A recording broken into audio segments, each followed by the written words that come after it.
Congresswoman, welcome back to the program here. Before we get to the successful passion project you have been working on for the past few years here, I got to ask you about the politics of the day. Biden out, Harris in the presidential race here.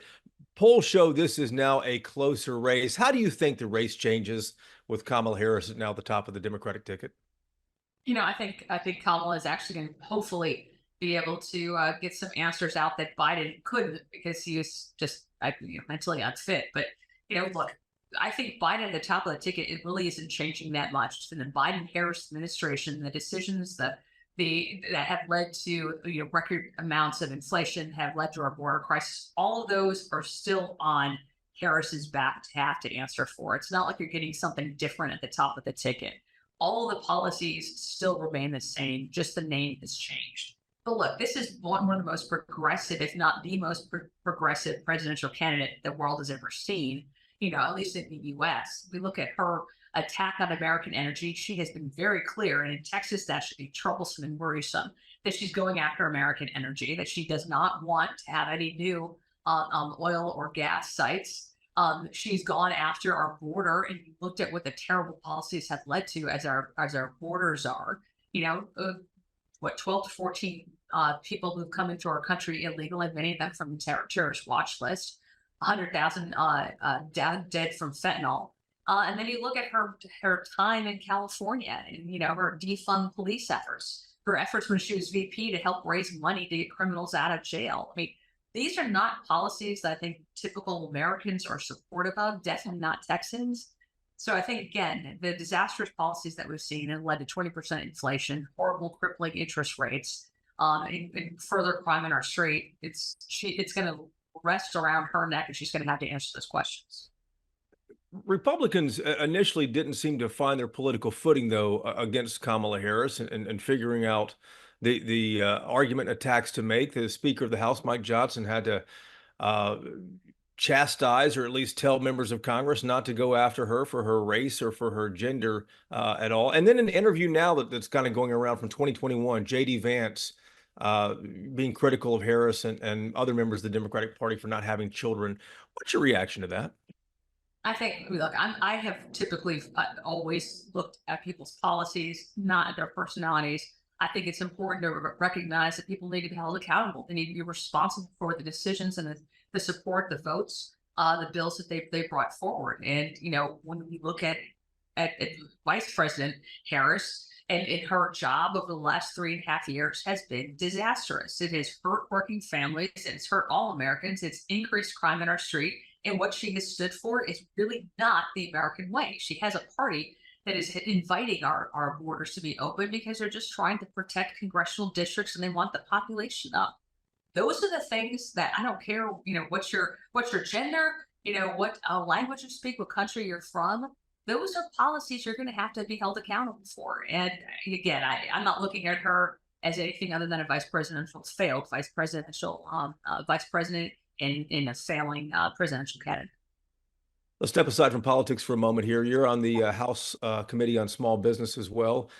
Every summer, you host what is described as a job fair. I don't think that's really an accurate description of it, though, because when I think of job fairs, I think of maybe temporary positions, et cetera.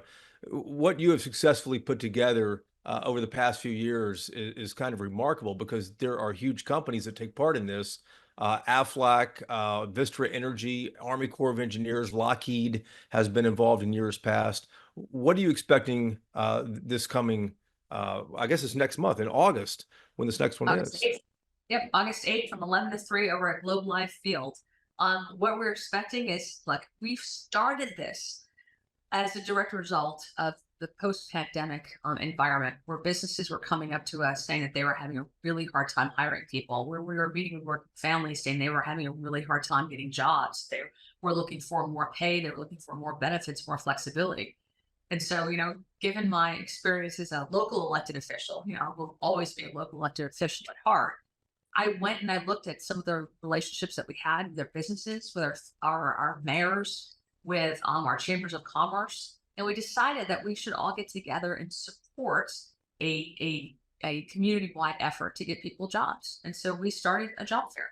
And I invited everybody, regardless of political affiliation, to partner with me, to advertise this out to their network of people, either businesses that are looking to hire or people who are looking to get a job. And the first year that we did this, we coincided to have the job fair just a few weeks after the extended unemployment ended, when people would be looking for jobs, and we were shocked at the number of people that came out. We had about 6,000 people who came out our first year. Last year we did it again, expecting it was going to be a lot smaller. Last year we had 16,000 people come out. And so when we looked, we got a little bit more time under our belt this time. We already had twice as many people RSVP at the same time as last year. So we're expecting this to be a huge fair. We have, like, as you mentioned, we've got pretty much every industry: transportation, healthcare, technology, retail, you name it, is represented at this job fair. We've got over 400 businesses that are hiring.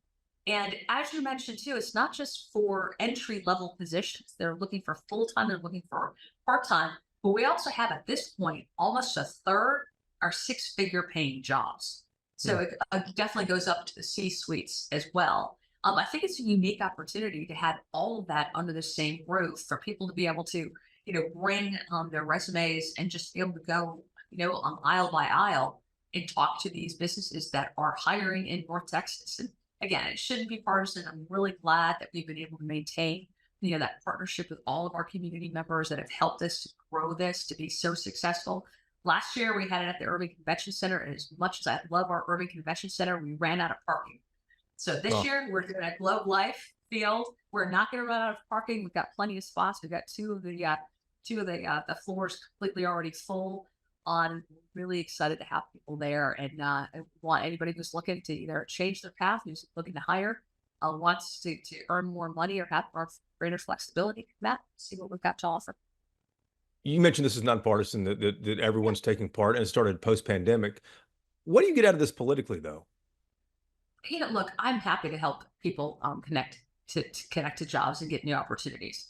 In DC, it's a rough place because a lot of times you feel like you are just, slamming your head against a wall, getting anything done. It's really nice to be able to come home and to be able to be responsive to the needs of our community, and to actually get something done. And I think, this job fair it makes me feel good to be able to do something positive for, North Texas, recognizing the fact that we have all of these businesses who are trying to hire. We've got a lot of people who are looking for work. So being able to actually be responsive in that, I think it's a good thing for the entire community. Congresswoman, thank you for the time. Next, I do want to tell you though, in addition, in addition to the job fair, we also have two kind of side benefits as well. We're going to have a drive-through for parents that are looking to pick up school supplies.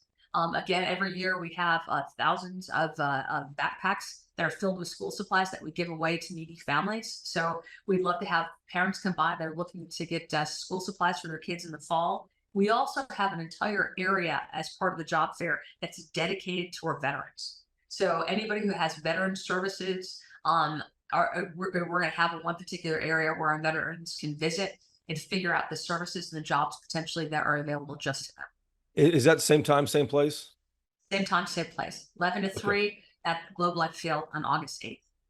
Congresswoman, thank you. Thank you. Really appreciate you guys highlighting this.